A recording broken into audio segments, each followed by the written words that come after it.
जैसा कि मैंने आपको बताया, हम लोग पढ़ने वाले थे एसिड के बारे में। एसिड कोई स्ट्रांग है, वीक है, कैसे पता चलेगा एक्सपेरिमेंटली कोई स्ट्रांग एसिड है या वीक एसिड है, इस चीज के बारे में स्टडी करनी थी। तो पहले हम लोग ये जान लेते हैं कि एसिड की कैटेगरी में कौन कौन आता है। तो पता चलता है कि एसिड की कुल दो कैटेगरीज होती है।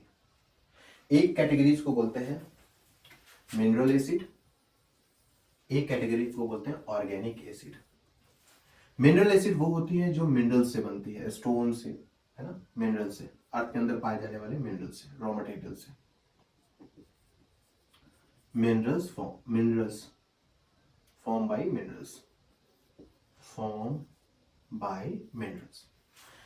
मिनरल जो अर्थ के अंदर से निकलता है, उनसे जो एसिड बनती है उसे बोलते हैं मिनरल एसिड। और ऑर्गेनिक एसिड जो होती है ना, वो हमें कहां से मिलती है? प्लांट और एनिमल से, और प्लांट के मटेरियल से, या प्लांट जो प्रोडक्ट पैदा करता है उससे, और एनिमल से हमें जो एसिड मिलती है उसे हम बोलते हैं ऑर्गेनिक एसिड। यानी हम ये कह सकते हैं कि ये एक तरह की नेचुरल एसिड है। ठीक है, ऑर्गेनिक एसिड क्या होती है? नेचुरल एसिड होती है। और मिनरल एसिड जो होती है वो मैन मेड होती है, मैन मेड एसिड, इंडस्ट्री में तैयार की जाती है। और उनमें जो कैटेगरी आती है, पहला है HCl जिसको बोलते हैं हाइड्रोक्लोरिक एसिड। दूसरी जो एसिड आती है वो है सल्फ्यूरिक एसिड H2SO4। तीसरी एसिड जो आती है वो HNO3 नाइट्रिक एसिड होती है। उन्हीं कैटेगरी में एक और एसिड आती है, वो होती है कार्बोनिक एसिड। मिनरल एसिड की एक खासियत है कि वो सब की सब क्या होती हैं? काफी स्ट्रॉन्ग एसिड होती है। कैसी एसिड होती है? स्ट्रॉन्ग एसिड होती है। Exception carbonic acid, very important, exception carbonic acid. Mineral acid सारी की सारी स्ट्रॉन्ग एसिड होती है। अगर क्वेश्चन पाया जाए name a mineral acid that is a weak acid, name a mineral acid which is a weak acid, तो आप बताओगे कार्बोनिक एसिड। यानी कार्बोनिक एसिड एक ऐसी एसिड है जो मिनरल की कैटेगरी में आती तो है, लेकिन फिर भी वो क्या होती है? वीक एसिड होती है। कैसी एसिड? वीक एसिड होती है। ये हमारे लिए इंपॉर्टेंट क्वेश्चन क्रिएट करता है 1 मार्क्स का, इसलिए ये एक्सेप्शन है, इसे हमेशा दिमाग में बिठा के रखिएगा। टिक लगा लीजिए, अंडरलाइन जैसे स्टार लगाया वैसे लगा लीजिए। अब बात करते हैं ऑर्गेनिक एसिड की। ऑर्गेनिक एसिड जो प्लांट के मटेरियल से या एनिमल से मिलता हो उसे हम बोलते हैं ऑर्गेनिक एसिड। उनमें से पहला एसिड होता है एसिटिक एसिड, जिसको हम लोगों ने कार्बन कंपाउंड जो हमारा वीडियो था उसमें हम लोगों ने पढ़ लिया अच्छे से, जिसको बोलते हैं इथेनोइक एसिड। एसिटिक एसिड का आईयूपीएसी नेमिंग होता है इथेनोइक एसिड, और ये पाया जाता है विनेगर में, सिरका जो हम लोग खाते पीते हैं उसमें पाया जाता है। इसी तरीके से साइट्रिक एसिड जो होता है वो साइट्रस फ्रूट में पाया जाता है, और ये आपका ऑर्गेनिक एसिड है। साइट्रस फ्रूट हर वो फल जिसके अंदर रस पाया जाता है, जैसे फ्रूटी जूस जितने होते हैं, ऑरेंज ले लीजिए, आपका लेमन ले लीजिए, ये सब के सब फ्रूट्स में कौन सी एसिड पाई जाती है? साइट्रिक एसिड पाई जाती है। इसी कैटेगरी में आता है लैक्टिक एसिड, वर्ड याद रखिएगा, लैक्टिक एसिड। लैक्टिक एसिड जो होता है वो मोस्टली कहां पाया जाता है? सौर मिल्क में। अब दूध खट्टा कहां होता है? दूध खट्टे होते हैं, दही को हम लोग क्या बोलते हैं? सौर मिल्क या कर्ड बोलते हैं। तो हमें जो उसके अंदर पाया जाने वाला एसिड होता है वो हमारा लैक्टिक एसिड होता है। इसी तरीके से टैमराइंड में हमें पाए जाने वाला जो एसिड होता है वो टर्मरिक एसिड होता है या टार्टरिक एसिड होता है। तो टार्टरिक एसिड टैमराइंड में पाए जाने वाला एसिड होता है। ये भी आपका क्या है? ऑर्गेनिक एसिड है। इसी कैटेगरी में आता है ऑक्सैलिक एसिड, जो टोमेटो में पाया जाता है, जो हम केचप वेचप खाते हैं ना उसके अंदर पाया जाता है ऑक्सैलिक एसिड। फॉर्मिक एसिड जो कार्बन कंपाउंड से आया है, जिसका आईयूपीएसी नेमिंग है मिथेनोइक एसिड, ये पाया जाता है एंड स्टिंग में या नेटल लीफ स्टिंग में, एक तरह की पत्ती होती है उसके कांटे में पाया जाता है, या चींटियों के डंक में पाया जाता है। ये हमारी कुछ कैटेगरीज है मिनरल एसिड की और ऑर्गेनिक एसिड की। अब इसमें हमें ये जानना है, जो हमें अगला हिस्सा पढ़ना है, कि एसिड अगर मिनरल एसिड है, ऑर्गेनिक एसिड है, मिनरल एसिड सब के सब स्ट्रॉन्ग एसिड होते हैं और ऑर्गेनिक एसिड सब के सब वीक एसिड होते हैं, हमें एक्सपेरिमेंटली कैसे पता चलेगा कि कोई एसिड बहुत स्ट्रॉन्ग है या कोई एसिड बहुत वीक है? एक तो हम लोगों ने पता लगाया पीएच स्केल से। पीएच स्केल से हम लोगों ने ये पता लगाया कोई एसिड कितना स्ट्रॉन्ग होता है, कौन वीक होता है, वो उसके नंबर से अकॉर्डिंग हम उसको पता लगा सकते हैं। लेकिन एक्सपेरिमेंटली हम फिर से इलेक्ट्रोलिसिस का एक सेटअप तैयार करते हैं और इसी सेटअप से हम क्या कर सकते हैं, ये पता लगा सकते हैं कि कोई एसिड बहुत ज्यादा स्ट्रांग है या कोई एसिड बहुत ज्यादा वीक है। उससे पहले एक पॉइंट को जान लीजिए, अगर कोई एसिड बहुत ज्यादा स्ट्रांग हुआ तो वो वाटर के कांटेक्ट में आने पर अपना पूरा का पूरा H+ आयंस बाहर निकाल देगा। क्या बोला मैंने, अगर कोई एसिड वाटर के कांटेक्ट में आने पर अपना पूरा का पूरा H+ आयंस बाहर निकाल दे तो हम उसे बोलते हैं कि वो स्ट्रॉन्ग एसिड है। अगर वो पार्शियली बाहर निकालता है, यानी 2 अगर हैं तो 1 निकालता हो, 4 हैं तो 2 निकालता हो, तो ऐसी सूरत में वो क्या हो जाते हैं, वो सब के सब वीक एसिड आ जाते हैं। तो ये हमारा सेटअप तैयार हो गया। इनमें 2 हम कार्बन के रॉड ले लेते हैं, कैथोड और एनोड, आप बेसिकली ये जानते ही हो।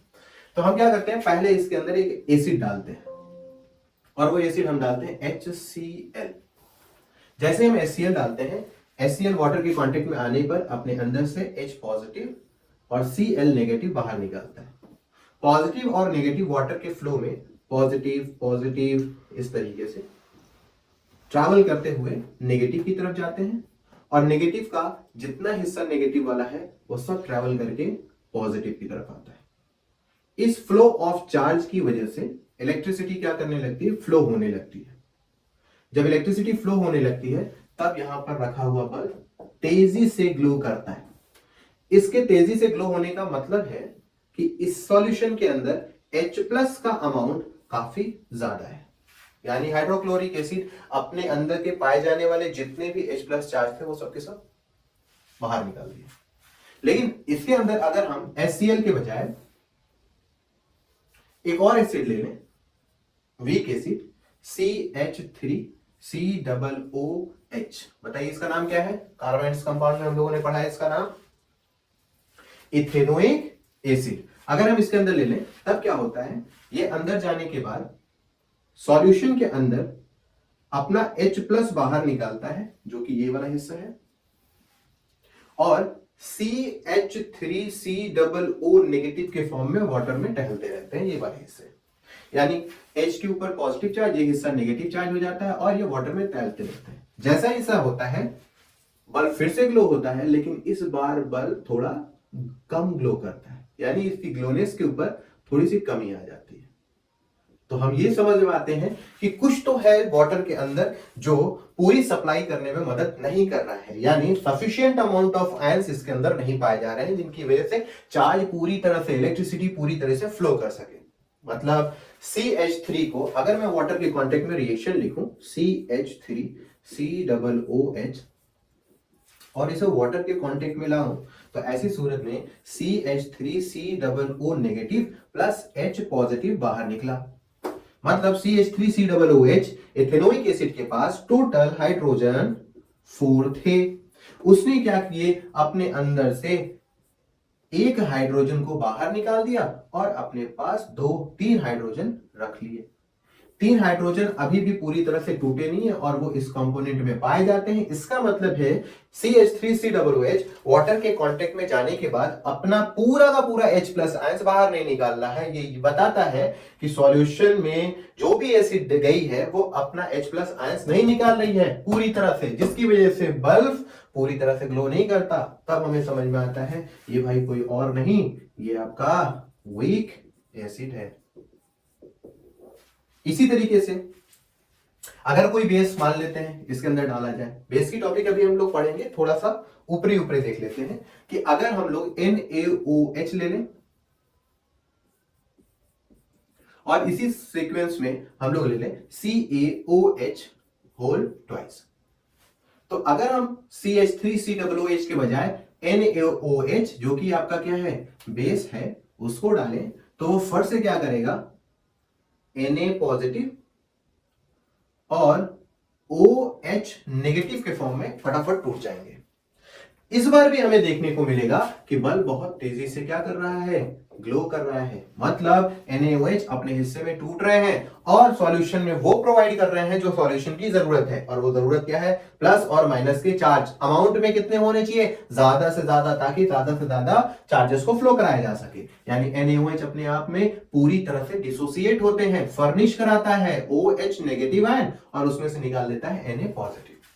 हमें ये समझ में आ गया कि ये जो बेस है वो काफी ज्यादा स्ट्रॉन्ग बेस है। क्यों? क्योंकि ये अपने अंदर से पूरा का पूरा OH नेगेटिव आयंस निकालता है। यही OH नेगेटिव आयंस इंडिकेट कराता है कि वो बेस है।